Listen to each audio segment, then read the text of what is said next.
Welcome to our HyperDocs session, and specifically I'm going to focus on HyperDocs creation using Google for Education or G Suite today. So hopefully you have access to the Google tools to help you get started in this process.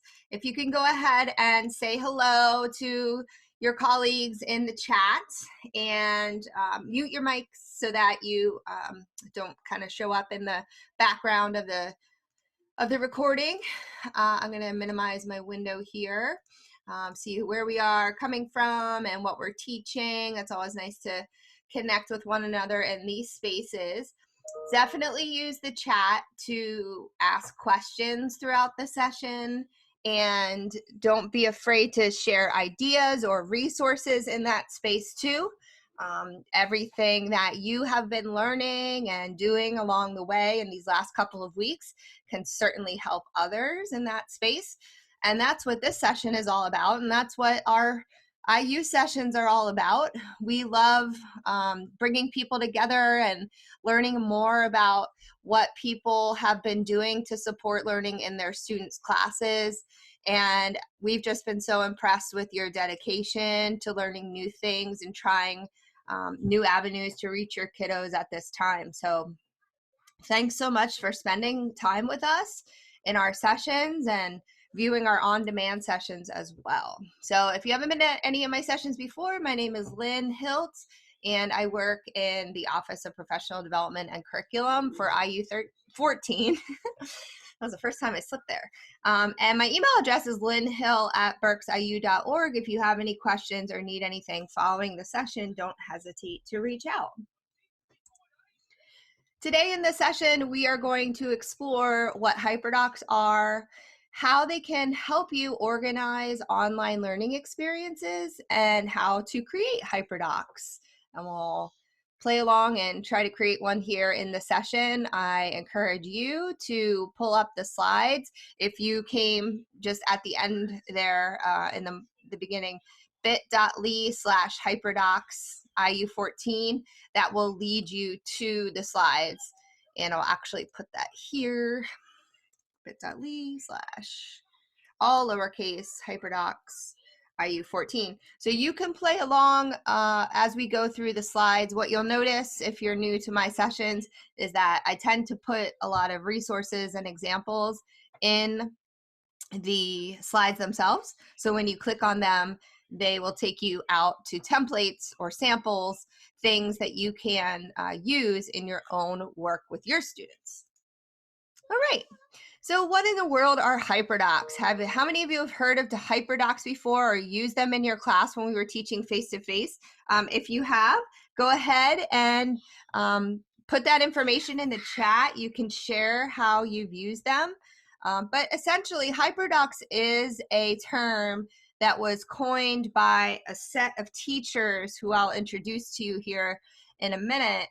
And basically, they're digitally organized learning experiences meant to engage students in content explorations and creation of artifacts of their learning. So through the HyperDoc experience, students will learn new skills and concepts, explore content, and then in some way, they'll demonstrate their learning.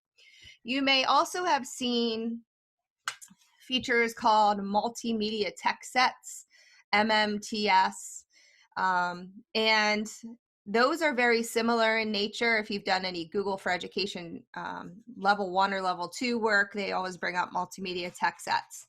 And essentially, HyperDocs in their truest form are inclusive in opportunities for different components of learning. So there's an engagement strategy, explore, explain, apply. There's a sharing component, a reflection piece, and a way to extend the learning beyond just what the HyperDoc offers.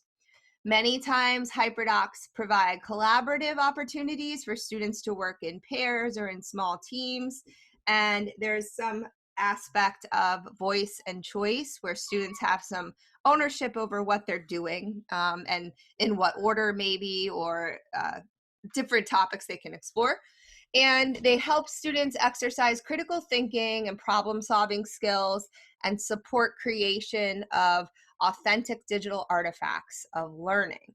Now, when I think about using technology in the classroom in the past, if you have been in education for a good deal of time, you remember web quests. And when I was a classroom teacher, we built web quests for our students to start out in the earliest days of getting online and using internet rich resources. And those were truly fun times. And when HyperDocs first came on the scene, that's how I viewed them, quite honestly. I viewed them as just the Google Docs version of web quests. And in some cases, they are very simply links to content on the web, taking kids through a certain learning path. But in other scenarios, they really do engage students in really deep learning. And so it's just a matter of design and how you've put together the HyperDoc experience for your students. They can be as simple or as complex as you need them to be. The HyperDocs co-founders are Lisa Highfill, Kelly Hilton, and Sarah Landis. I linked to their Twitter accounts there with their names. And just in the last couple of days, the HyperDocs website has gotten a huge relift. They have totally redesigned it, and they have offered more opportunities for learning about HyperDocs through their website with some online courses. They are the authors of the HyperDoc Handbook, which is subtitled Digital Lesson Design Using Google Apps. So if you were looking for your next interesting read, you could go ahead and click there, and it would take you to the Amazon page if you want to support those teachers and their authorship. But when you hear the word HyperDocs, that is a term that refers to their kind of original creation. And of course, there are lots of variations on that now that teachers are using them. So why is this a great time to bring HyperDocs in to your learning spaces? Well, we're separated physically, and the fact that we can use tools like Google Docs, like Google Slides, to provide help with organization. What I love about HyperDocs is that it's a package. You can package many tasks, many resources in one space. And as you start to use Google Classroom or Schoology, you can find very quickly that your home feed can get very cluttered, because if you're posting one announcement after the next or one assignment after the next, it's just going to eventually be this long stream of content that could become problematic in terms of parents or students finding what they need. So in terms of a HyperDoc, everything is neatly organized and packaged in one Google Doc or in one Google slide set that you can then share in the space, and students always know where to go to find the content. It's also a space and can serve as a space for students to document their work. So sometimes teachers design HyperDocs to include tables where students can type out their written responses, or they can share links to project creations that they've done, all in the HyperDoc space. So maybe a teacher designs a HyperDoc that includes student response space, and then we'll distribute that through Google Classroom or through Schoology, and they'll make a copy for each student. And so then the students can do all their work in that one space. Also, since we're taking advantage of Google for Education, we know that the tools are collaborative, so you can invite co-editors.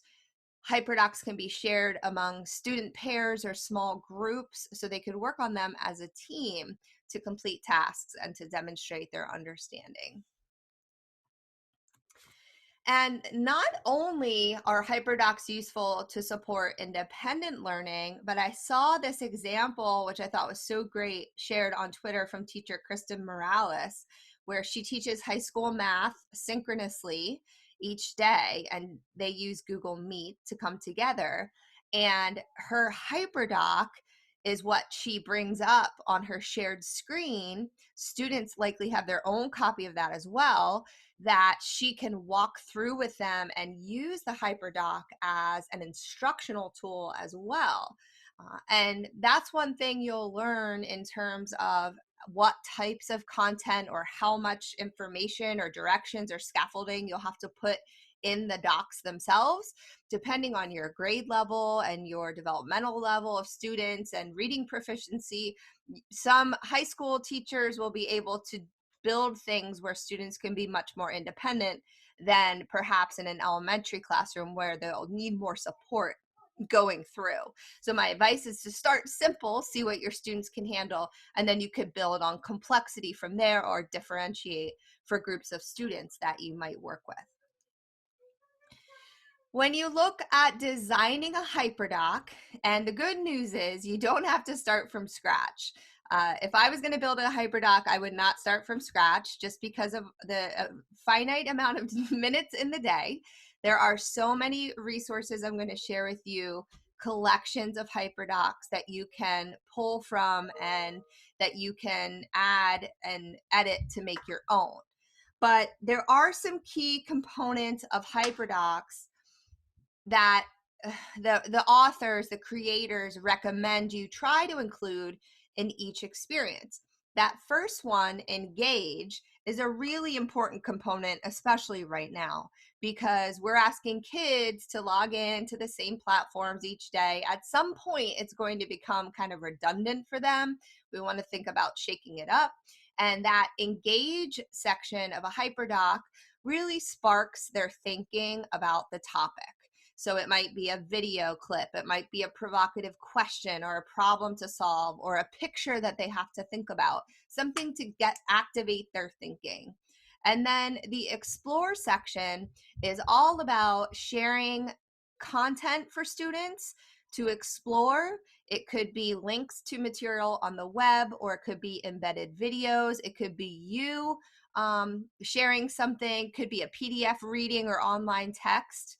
And then the explain section, you might feature yourself either with written explanations of content or video clips, or this might be an opportunity to have students do some explaining of what they discovered through the explore section. And we want to give students the opportunity to apply what they've learned through their HyperDocs work. So creating tasks that permit them to apply what they've learned in some kind of authentic problem-solving learning situation. Thinking about the sharing component, this will be different for every classroom because there are certain levels of sharing you're permitted to do for your students' work. But even if they just share with one another or share with the teacher, if they create something that is worth sharing to family and friends, something cool that they've designed as a create piece, you could share that out. But how can they share their learning? Most of the time we stop there and we think, yay, it's over. They shared their learning. I've assessed their learning. But true HyperDocs include a reflective element. So the projects have been finished, the conclusions have been shared, but now students reflect on the whole process. And this is also a good time for them to reflect on their own habits as learners. How did they do with that HyperDoc experience? Were they on task with due dates, and did they submit things in a way that was helpful and efficient, and did they use the feedback they were given? And sometimes teachers will also include an extension opportunity for students who want to dive deeper into the content. Is there more they can explore, or is there a way that they can revise what they've done and move forward or rethink what they've done? So again, those will all vary based on your grade level, your content area. And no, you won't have every single one of those components in every single HyperDoc, but at the very least, it's great to get an engagement piece, an exploration, a create, and reflect. And if you start out with those 4 components, you'll have a pretty strong HyperDoc ready to go. Should have exited my Outlook. I keep getting dings. Quick. Okay. So let's take a look at some examples. And just like anything on the internet, when you get out there and you start looking through collections, there are certain examples that are stronger than others. Use your professional judgment when you're looking for templates and decide, would this be a good addition to my materials or not? So here are some elementary examples. I broke the slides up to elementary and secondary. And I'm also going to show you where to find some examples on the HyperDocs website. You can see there's a variety here. There are some Google slide sets and there are some Google Docs. And when you click on any of these, it will take you out to the actual doc. So let's see what the solar system HyperDoc is all about. So here, this looks like a 3rd grade HyperDoc, and see what that chat says. So HyperDocs are free. Now, that being said, these that are shared through HyperDocs through the website, which I link in the slides, but it's hyperdocs.co, the templates that you can find under the find menu here, the templates and the samples, these are freely donated by the teachers who've created them, and you can use them for, it'll take you to a, these are templates for getting started. So you can look at those. The samples are hosted by a content area. They also have elementary versus secondary. Here's some elementary. And so the HyperDocs themselves are free to use when they are given by other teachers who've created them. The founders of HyperDocs feel so strongly about teachers giving to other teachers that they've created a space called Teachers Give. Oh, no, that link doesn't work. We have to find out what they did with that. But they did give a space called Teachers Give Teachers. And this is not teachers pay teachers, it's teachers give teachers. So let me see if they changed the URL. Here we go. So this is all related to HyperDocs. Teachers give teachers. You can create an account for free, and then you can come in and you can see the HyperDocs that they have. So it's a sharing community.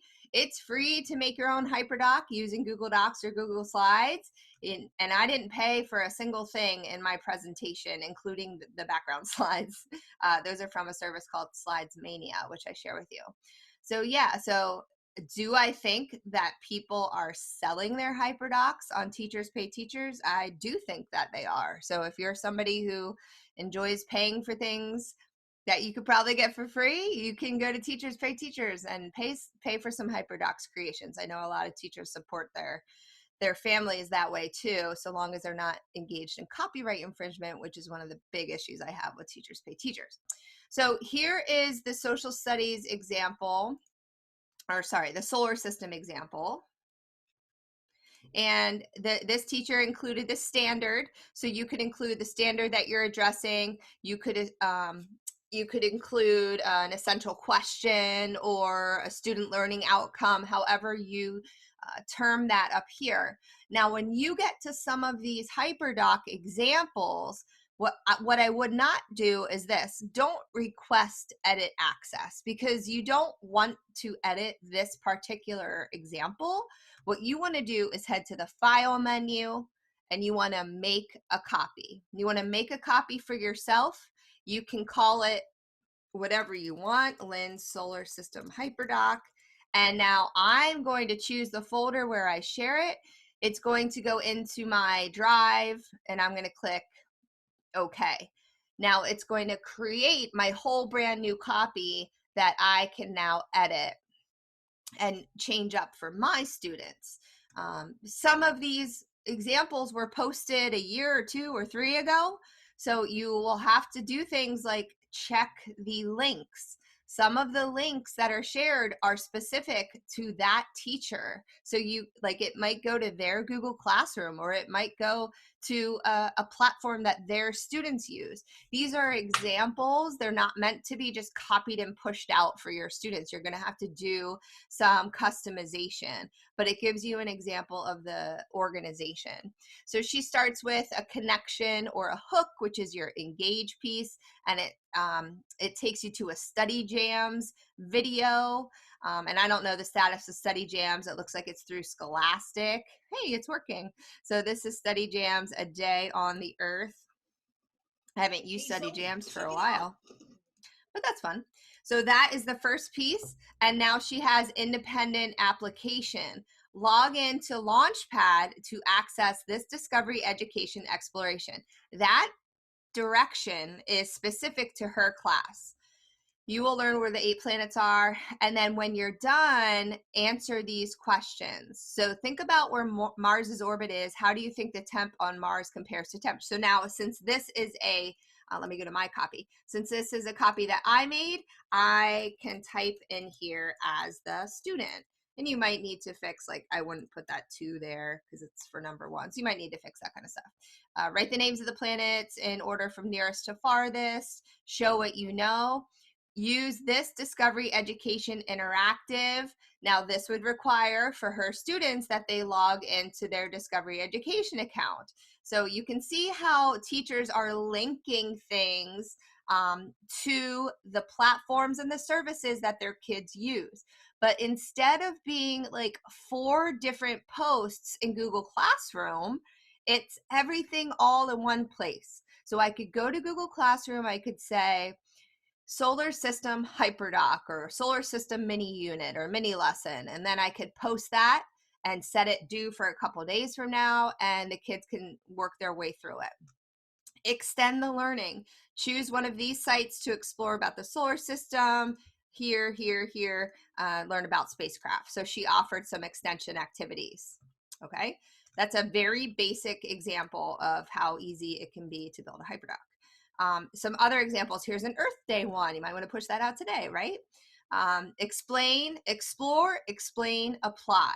That could not be simpler for the littles to kind of wrap their heads around it. So watch this video, and then they set up the task on the right-hand side, or sorry, the left-hand side, and then the students type their answers on the right-hand side.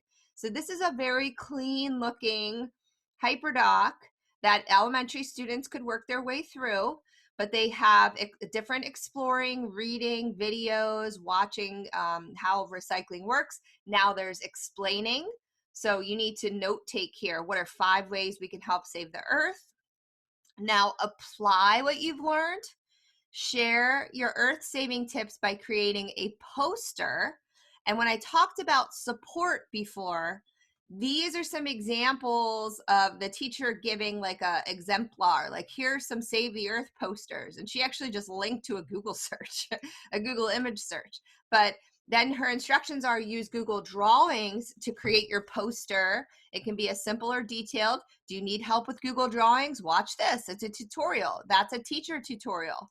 And then the extend piece is going to Wonderopolis, and you can explore anything you want to. It's actually a good one. It's assigned that today pretty easily. Here's some Lewis and Clark. So we looked at 2 in docs. Here's 1 in slides. Now this is someone who very painstakingly made a custom background, made just a very visually pleasing set of slides to lead you through this exploration. But the explore piece is, let's look at what made Lewis and Clark, the expedition, possible. She highlights key words. How did the Louisiana Purchase change the U.S.? So that's likely a standard that they have to hit in their grade level or an essential question.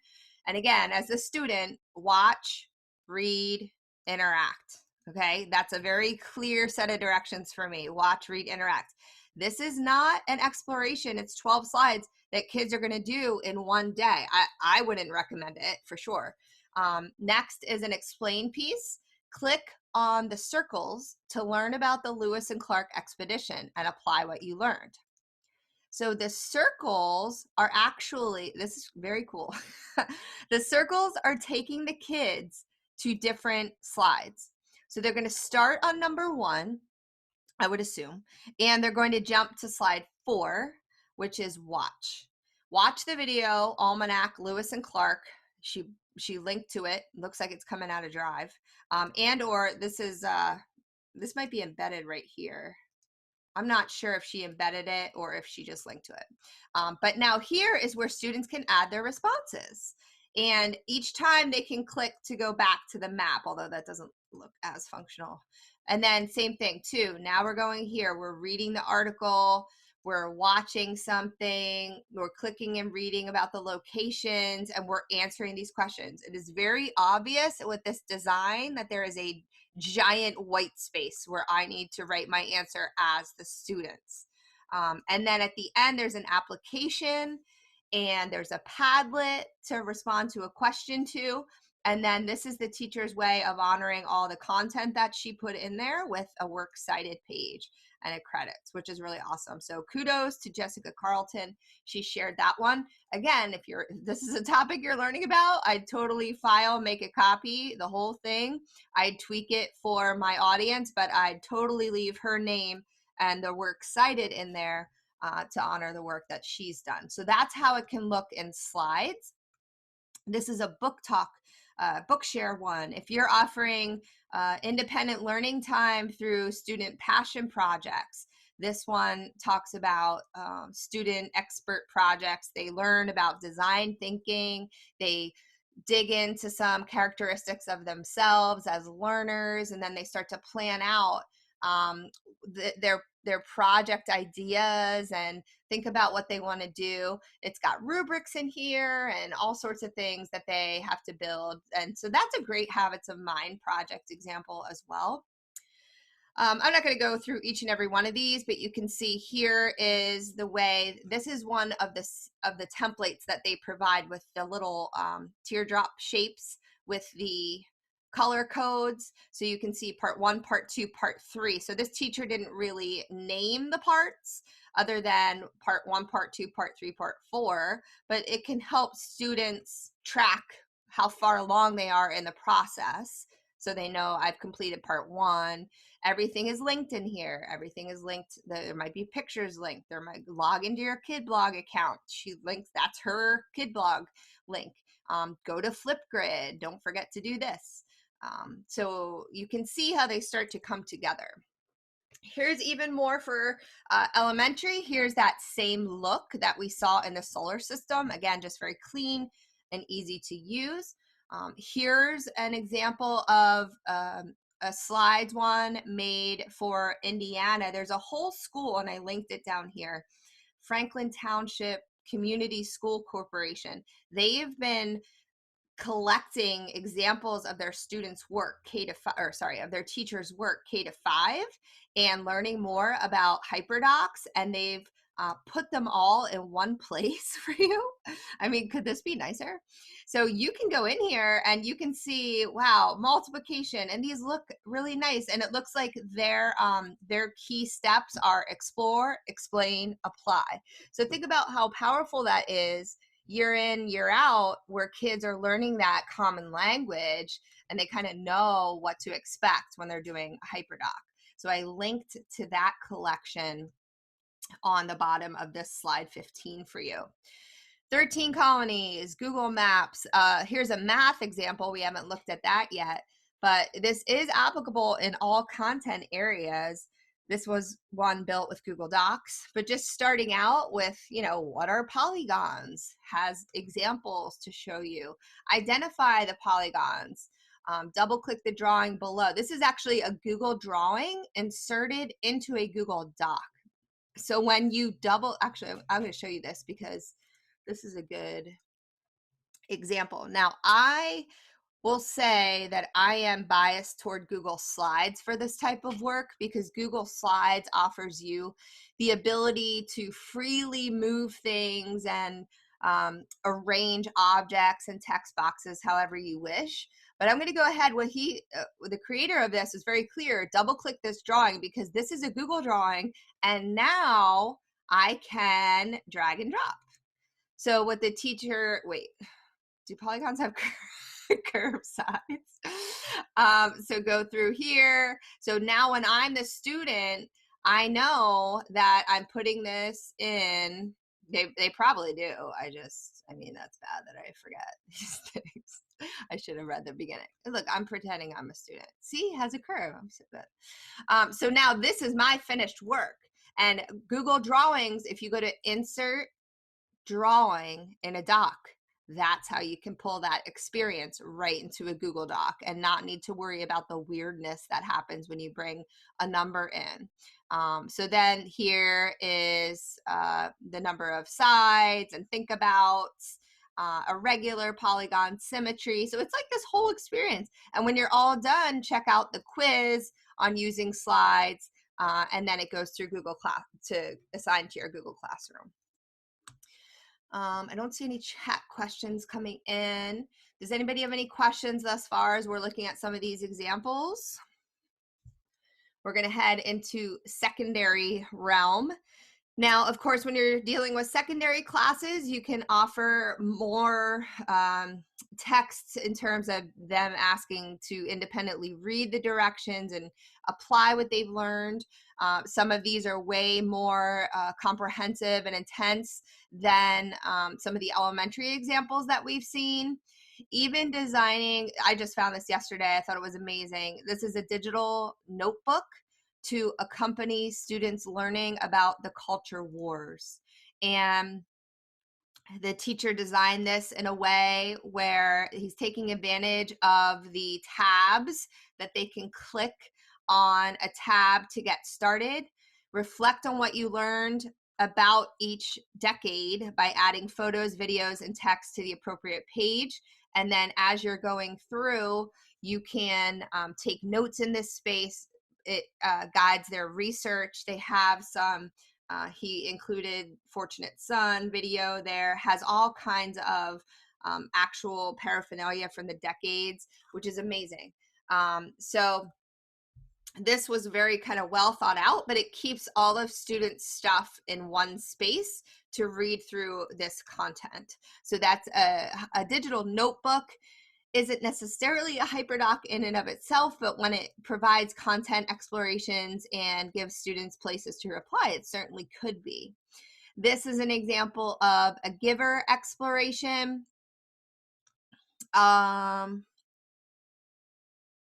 I got two good questions here. First question, can you explain again what the difference is between these and web quests? Is it just that HyperDocs put all the work in one place? So I don't think there's a whole lot of difference between this and a web quest. I think the design is very similar, except you're giving kids copies of the web quests that they can then make their own and write their answers in. And I don't remember being able to do that with a web quest because we simply provided the link that students would go through to explore. So I think that's one of the main differences. And the other question is, how would you get each student their own copy of this? So for sure, I would recommend using Google Classroom for this. And if you're not a Google Classroom user, you could certainly share a copy of this with all of your students. I'll actually show you a trick to force students to copy things, but the most straightforward way would be to go to your classwork page, create an assignment, add Google Drive, recent. My drive should have now, oh, here, I'm going to do this one because that's the one I just made a copy of, so I have permission.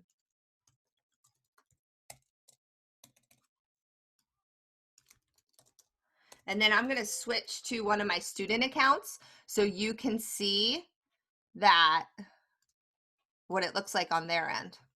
All right, let's try this again. It's probably mad at me. There we go. Okay, so now in my classwork page, I have science, I have solar system HyperDoc. When I view the assignment, it has made a copy for each of my students in my class. And here is one of my demo students. So let me take you into his classroom, because when he opens that assignment up, it's going to open up his own copy. So it says Cole's Google Docs solar system. Remember, when you make a copy for each student in Google Classroom, it's going to append their name to the title, which is awesome. And this is their work. So now he can go through and type all of his words. Yay for the planets. And then when he's all done, he can turn it in through Classroom. So I hope that helps answer your question. How do you link to another doc and make a copy for each student? What about if you embed a doc into a HyperDoc? Okay, so here's the question, and maybe I misinterpreted you, so I apologize if I just went through that whole thing that you already knew. But the question is, if I want to, let me get to one of my copies here. Got a lot of tabs going on. If I want to send kids to another doc and I want them to force a copy in their own doc. So let me just pull this up again. Lyn's copy. What you can do is this. This is a trick. At the back end of every Google Doc or Google Slides link is the word edit. And if you copy that, I'm just going to go down here to some white space, and you paste that like a link. So this is what you would link to in your HyperDoc. If you change the word edit to the word copy, all right, and you make this the link that you send kids to from the HyperDoc, what happens when they click on it is they get to the force copy page. So if you want to embed copies of things in a HyperDoc and you want to force kids to have their own copy while they're working on that, that is the way that you do that if you don't want to individually share a doc with every kid. Now, this is going to exist outside of Google Classroom, which isn't a problem because they can simply attach it if they need to for some kind of finished project that you want to see. Once they make a copy, it's not going to be automatically shared with you. It is going to be owned by them, and it's going to be just theirs. But if that's a technique you want to use, is to get them to their own copy within a doc, that's the way that you can do that. So that's a good question. All right, let's look at some other examples of secondary. We have some literacy pieces, persuasive writing. Here are some for math and science. We have, by the end of this HyperDoc, you should be able to explain what buoyancy means, engage. So we did learning objectives, we have engage, we have explore, explain. Everything, this is cleanly linked on one page. This is actually, yeah, these are slides.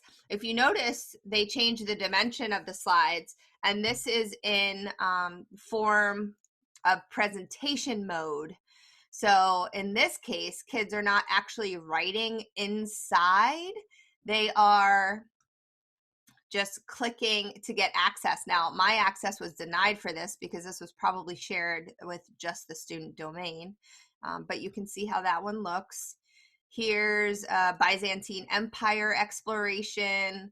You have, they're calling them hyper slides. There's a vocabulary element where they have to define key terms. There are some instructional slides where they're reading and learning more, and then they're editing the map to show some things.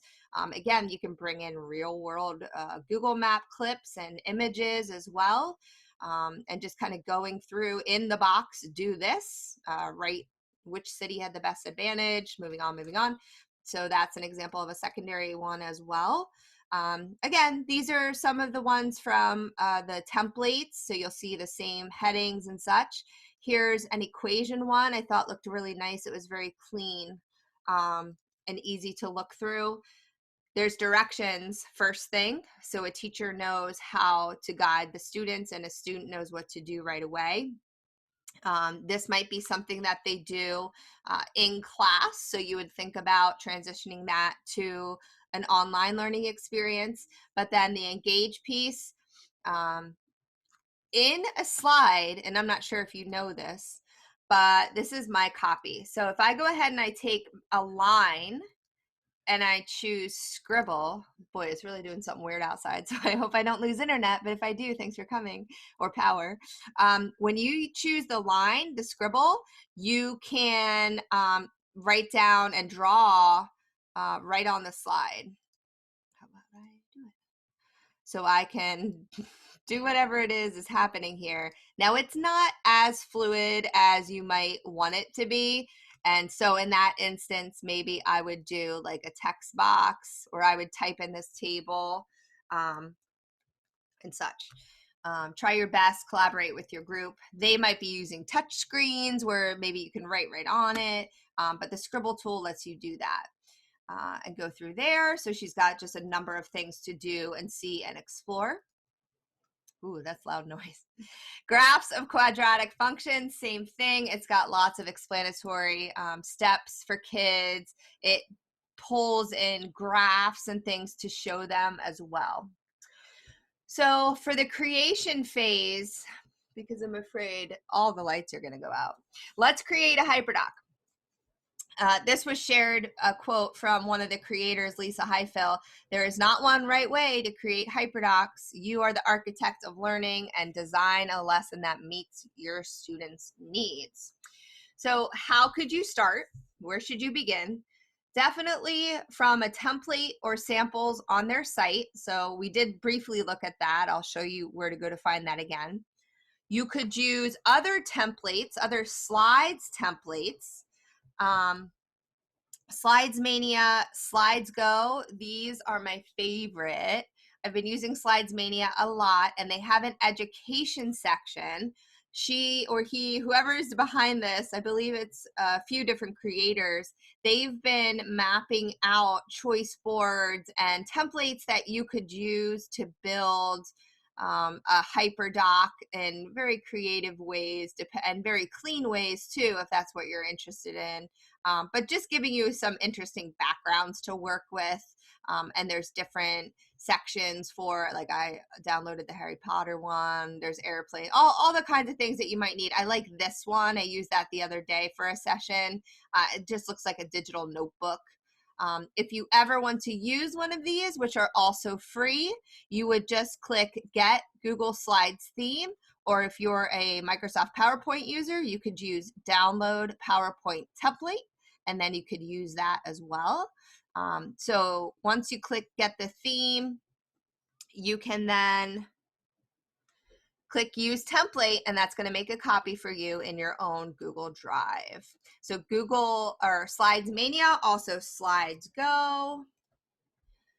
Free Google Slides themes and templates. I typically start at education. Ooh, this one's cute. That one's new. I don't have that yet. Use slides, make a copy. Okay. Now those are nice background slides for you, but they're not set up to run as HyperDocs.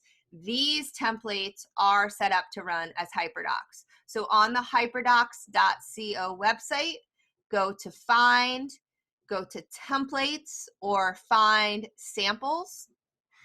And they list samples of HyperDocs for every subject. So you could click on your subject, and eventually you'll be taken to a folder of Google Slides or Google Docs that have been transformed into HyperDocs. And all of these are viewable to you. And when you click on them, you typically have view-only privileges. So like I said before, if you want to make a copy, you head to that File menu and make a copy. And then you can go ahead and you can design your own adjustments and add your own content and things. Or if you just like the look of one, if you like the way that the template itself looks, you can open it up and then you can make a copy. And if you like the headings, you can keep all of that. But if you want to delete the, the content and add your own, then certainly use one of those. And that's what's on the templates page. So the templates have basic lessons, creative writing challenges. Here's Explore, Explain, Apply. We've looked at that quite a bit.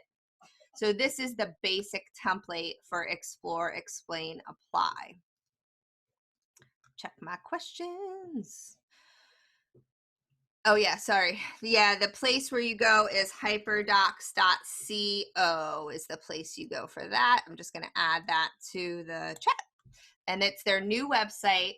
I might have lost internet. Can you guys still hear me? Because this isn't loading. Can anyone hear me? Hello? Oh, okay. So this just doesn't want to load right now.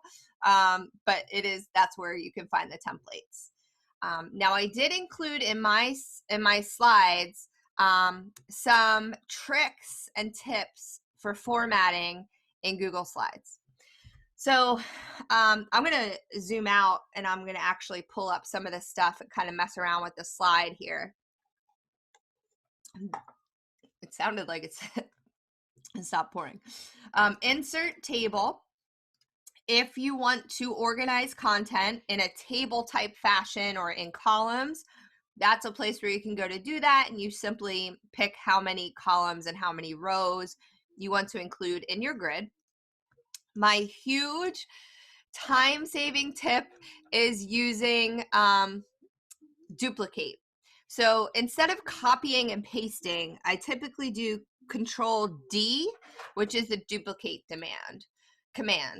So instead of copy paste, I use Control D for my duplicate. And for Control K is the quick link I use for adding hyperlinks. And you'll certainly use a lot of hyperlinks in your HyperDocs work. So if you highlight text and you just do a Control K, now if you're in a Mac, you use the Command key. But Control or Command K, excuse me, that's where you paste the link to where you want to send the kids to go, whether it's a online reading site or your Google Classroom or wherever you're going to send them. But remember, you can also link to other slides in the presentation. And that's how teachers are creating those dynamically moving HyperDocs experiences. You can link anything in one slide to any other slide in the set. So if you're making clever moving things, that's how you do that. So again, you highlight or you click on the object. You can link objects too. And Control K, you either paste the link or you choose the slide where you want it to go. All right. In the insert menu, if you get to know this really well, those are all the options for adding content to your space. One of the new features is adding audio. And audio can come in from Google Drive, and it can be audio files that you have saved or created. So some people say, well, is it hard to make audio? Like, where do I go to use audio? So I'm just going to put this little tidbit. There is a free website called Vocaroo. Let me link to it, vocaroo.com. And if you just need a quick way to make a video or an audio recording without logging into anything, this is great for your kids too. You can click on the record button. See, I didn't have to sign in or anything. It is recording me now. Kids, when you get to the engage section of your HyperDoc, make sure that you do this and do that and do this. When you're done, you click save and share, and you can either share the audio with a link or you can actually download the MP3. Now, in order to get that into your slides, I've never done it like this, but let me try it. I want to see if it drag and drop. No, it didn't work. It is recording me now. Okay, yes. I'm going to drag this into my Drive. I'm just going to upload it to Drive so that I can have it available to me when I want to put it in my HyperDoc as an audio clip. So I'm going to go ahead and I'm going to say insert audio, and I'm going to find that clip I just saved in my Drive. It's right here, and select it, and now it's inserted into my slides as a little tiny clip.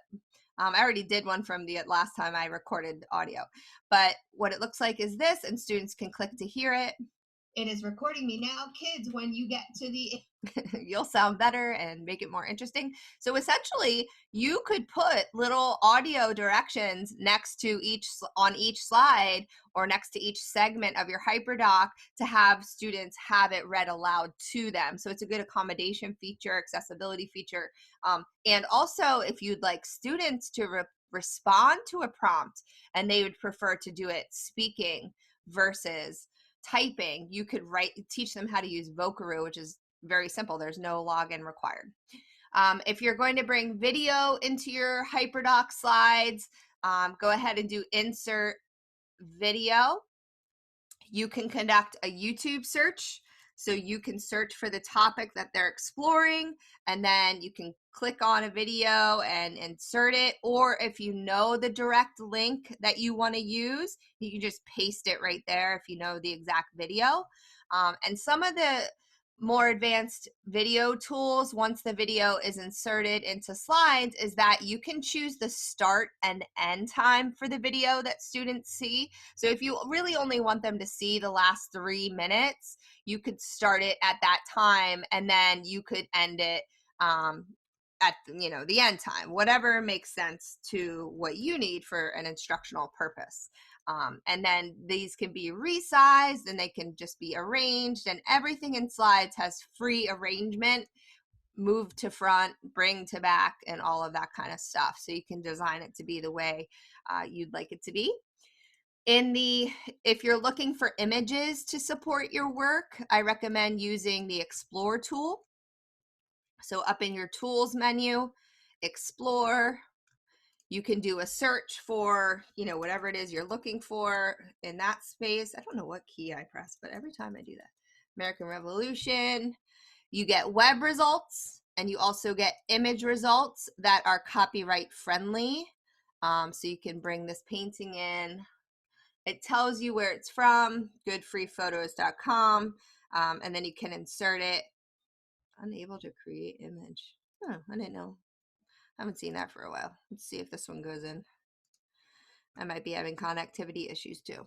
But yeah, so then you have an image, and you can move it around, and you can adjust the size and all that good stuff with your format options. You can give it a reflection, make it look real fancy.